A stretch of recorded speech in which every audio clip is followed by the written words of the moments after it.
if you have such an old symphony orchestra from Germany, you cannot miss all these great geniuses. They all came to Leipzig to make music.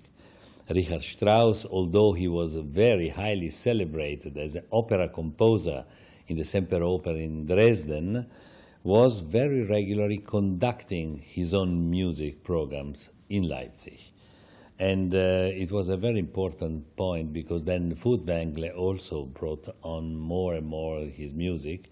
So up to today, Maestro Masur, Maestro Blomstedt has been great interpreter of his music.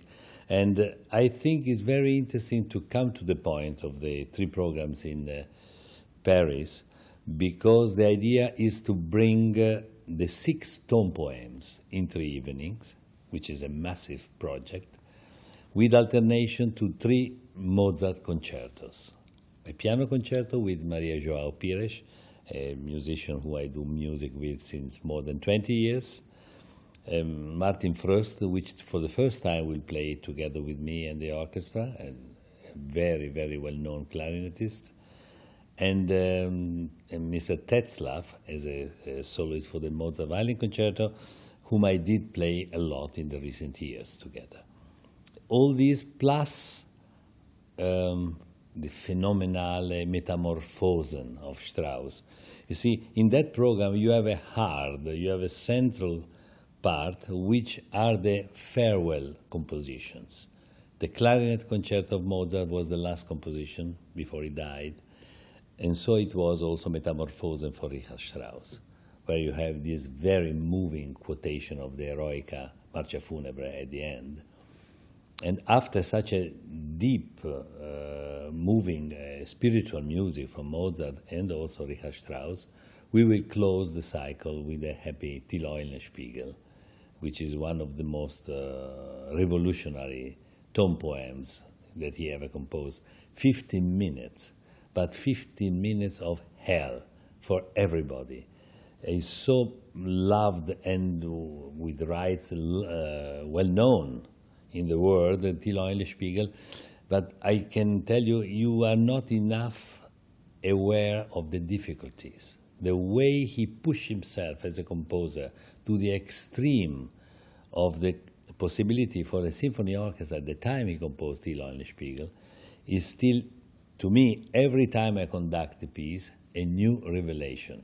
So I hope that this enthusiasm and the freshness which comes from the genius of Richard Strauss will be also a very happy conclusion of this Gastspiel in the Philharmonie in Paris, which we are all very much looking forward.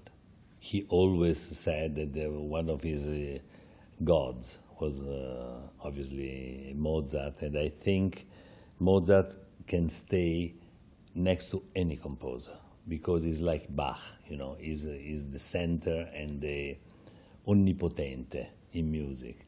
Therefore, I think every note of Mozart can bring Ausstrahlung and a charismatic projection to anything around his music.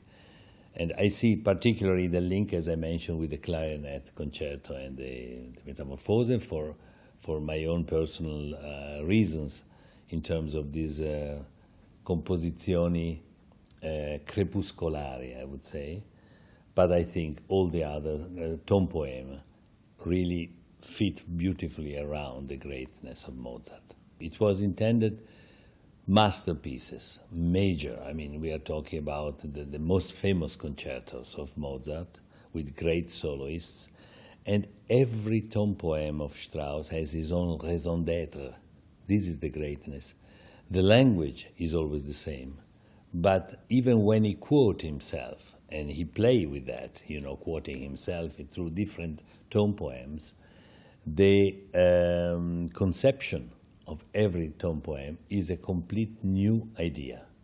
And this I found it magnificent and revealing every time. I remember also we played a lot of Strauss also here in Leipzig, and we toured in the last years quite a lot with his music. How every time he needs a thorough work of rehearsals. Everybody knows this music, apart of Macbeth, which is very rarely played. Beautiful tone poem, the very first one. Everybody knows this music, but technically and musically is extremely demanding. So is every time prove the resistance, especially to do the whole six in 3 days. You know, it's quite a demanding project. Can be pretty exhausting, I'm sure. But I count on the resistance of the Gewandhaus orchestra musicians, which prove when we tour Europe with the Ninth Symphony of Beethoven, as we did in Paris in the Salle Pleyel, that even though the effort was extreme, we could make it. So I'm looking forward to maintain the promise also this time. The debut in 1986 in Salzburg was a wish of Maestro Herbert von Karajan, who wanted this combination of a young Italian conductor with the oldest German orchestra. And the program was, in fact, Don Juan of Strauss, Beethoven Concerto, and then the Schumann Fourth Symphony. And I always recall the impact of the sound of this orchestra in a rehearsal room, not on the stage of the Grosse Festspielhaus in Salzburg, of the explosion of the beginning with the strings, where I did give the downbeat, and the wave which came to my body and my soul, obviously, was unforgettable. And the precision also, the power, the ensemble playing, you know, and the color of the orchestra was something which still today is a bang on my head, but also in a positive way on my memory. Je suis heureuse de jouer avec le Gewandhaus de Leipzig à Paris dans la salle de la Nouvelle Philharmonie.